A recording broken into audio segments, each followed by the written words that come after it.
Est-ce que tu savais qu'avant, Clermont-Ferrand, c'était deux villes? D'un côté, on avait Clermont qui trônait sur sa butte avec le centre-ville qu'on connaît aujourd'hui, et de l'autre côté, on avait Montferrand. Et le pire dans cette histoire, c'est que ces deux villes ne s'aimaient pas du tout. Dans cette vidéo, on reprend le format des présentations de quartier et on parle aujourd'hui de Montferrand. C'est parti. Les amis, bonjour et bienvenue dans cette nouvelle vidéo. Cette semaine, on reprend les vidéos de présentation de quartier pour parler cette fois de Montferrand. Alors si tu veux en savoir plus sur ce quartier et sur cette ancienne ville rivale de Clermont, tu es au bon endroit. Avant de commencer cette vidéo, une petite présentation s'impose. Je m'appelle Kevin, je suis conseiller immobilier à Clermont-Ferrand et je partage mes aventures sur Facebook, sur Instagram et sur YouTube. Alors si tu aimes Clermont-Ferrand et que tu t'intéresses à l'immobilier, n'hésite pas à nous suivre parce qu'on est de plus en plus nombreux et on s'amuse bien. On va pouvoir attaquer après cet instant auto-promo, il en faut bien, pour parler de Montferrand. Montferrand, du coup, c'est une ville, une ancienne ville à part entière qui a été créée vraiment pour s'opposer à Clermont. À l'époque, donc je te parle de ça il y a bien 900 ou 1000 ans, toutes les affaires du Puy-de-Dôme et de l'Auvergne étaient centralisées à Clermont. Montferrand, qui était déjà une ville existante, était complètement délaissée par rapport à la capitale. À l'époque, on y vivait essentiellement de l'agriculture. La ville, du coup, officielle de Montferrand a été créée il y a même pas 1000 ans. Je te dis même pas, mais ça fait beaucoup 1000 ans quand même. C'était au XIIe siècle par les comtes d'Auvergne. Quand ils sont arrivés à Montferrand, ils ont édifié un château fort pour pouvoir attaquer Clermont et prendre la ville aux évêques, puisque la ville de Clermont était une ville religieuse. Sauf que les évêques, malgré le fait qu'ils soient religieux et qu'ils passent leur temps à prier dans des églises, ils étaient aussi soutenus par le roi de France. Et le roi de France, qu'est-ce qu'il a fait? Accompagné du duc d'Aquitaine, je crois, il arrive à Clermont, il défend Clermont et la guerre dure vraiment pas longtemps puisque Montferrand est rebooté dans sa cour, dans son pavillon. On demande donc, au terme de cette guerre éclair, à ce qu'un traité soit signé entre les deux villes. La ville de Clermont serait donc aux évêques et la ville de Montferrand appartiendrait aux comtes d'Auvergne. Et c'est à partir de ce moment-là que la ville de Montferrand connaît son premier essor. On retrouve à Montferrand une place forte militaire, un pôle commercial, un haut lieu religieux malgré le fait qu'il y ait la ville de Clermont à côté, et également un pôle fiscal avec la cour des aides. Dans cette ville, à l'époque, il y avait une vraie mixité sociale, aussi bien des seigneurs, des comtes, des banquiers, des négociants, et à côté, des paysans, des viticulteurs, des vignerons, des artisans, etc. Pourquoi est-ce que la ville attirait autant? Eh bien parce que déjà c'était une place forte, mais aussi de par sa localisation, elle était au croisement entre les grandes routes commerciales. Du fait de cet essor commercial, la ville a monté petit à petit pour devenir une cité prospère. Et puis au fur et à mesure des années, la demande a été faite de la part du roi de France à ce que la ville de Clermont et de Montferrand soient fusionnées. En gros, le roi a dit, bon c'est bon, vous êtes à quelques kilomètres l'un de l'autre, vous allez arrêter de vous taper sur la gueule.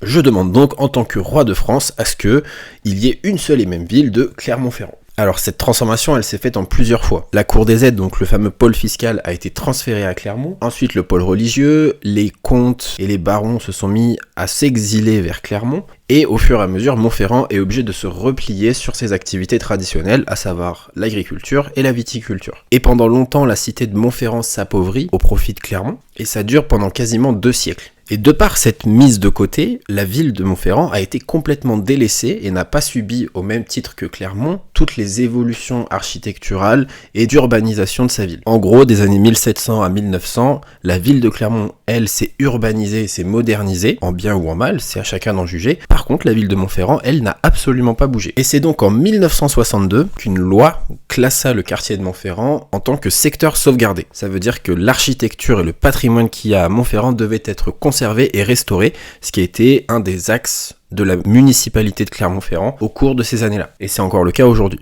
Il y a donc depuis ces années-là une rénovation de la cité, des plus beaux bâtiments, du patrimoine architectural de Montferrand pour conserver le charme d'antan et faire en sorte que ce soit un quartier qui soit beau visuellement. Et puis au fur et à mesure des années, viennent s'installer autour de Montferrand les gros poids lourds de l'industrie, comme par exemple Michelin. Et d'ailleurs, si tu regardes bien, je te mets juste ici le blason de Montferrand, et juste ici le blason de l'ASM. ASM qui appartient à Michelin. Voilà, je dis ça, je dis rien.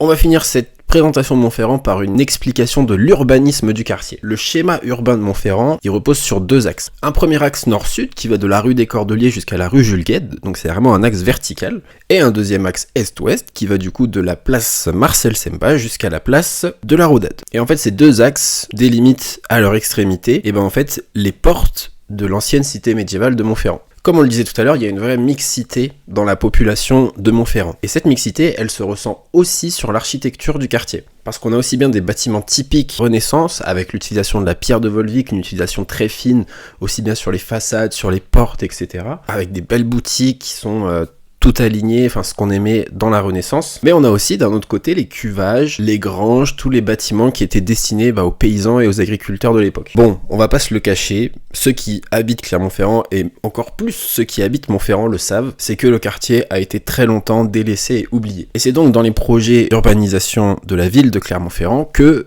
ce quartier-là essaye d'être rapproché le plus possible du centre-ville de Clermont-Ferrand. Pour ça, il y a donc ce fameux projet de restauration du quartier, mais il y a aussi tout un projet d'urbanisation de ce qu'ils appellent l'entre-deux-villes. L'entre-deux-villes, c'est quoi? Aujourd'hui, c'est l'avenue de la République. On connaît cette avenue avec le CHU Estin, le stade Gabriel-Montpied. Voilà, tous ces grands bâtiments qui font que on se déplace de plus en plus vers l'avenue de la République et donc du quartier Montferrand. Cette jonction, elle s'opère déjà depuis plusieurs années, notamment avec le tram qui longe toute l'avenue de la République et qui va jusqu'à Montferrand. Et le but, c'est de continuer à en faire une zone d'activité, une zone d'attrait et une zone dynamique. On termine du coup avec les prix de l'immobilier. On ne va rien vous cacher, le quartier de Montferrand est un quartier qui a des prix au mètre carré bien en dessous de la moyenne de l'agglomération clermontoise. C'est très très différent des quartiers du centre-ville. On a un écart qui est phénoménal entre les deux quartiers, mais il y a une chose qui est sûre, c'est que je pense personnellement que Montferrand, c'est un quartier qui monte. Et c'est évident, parce que on a la proximité avec Clermont, avec le centre-ville,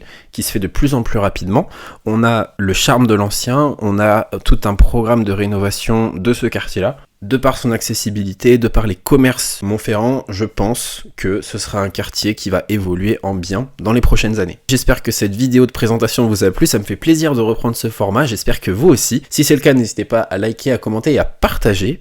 Vous pouvez également mettre dans les commentaires quel prochain quartier on va aborder dans la prochaine vidéo de ce format là. Et puis moi je vous retrouve dès dimanche prochain pour une prochaine vidéo. A bientôt les potes.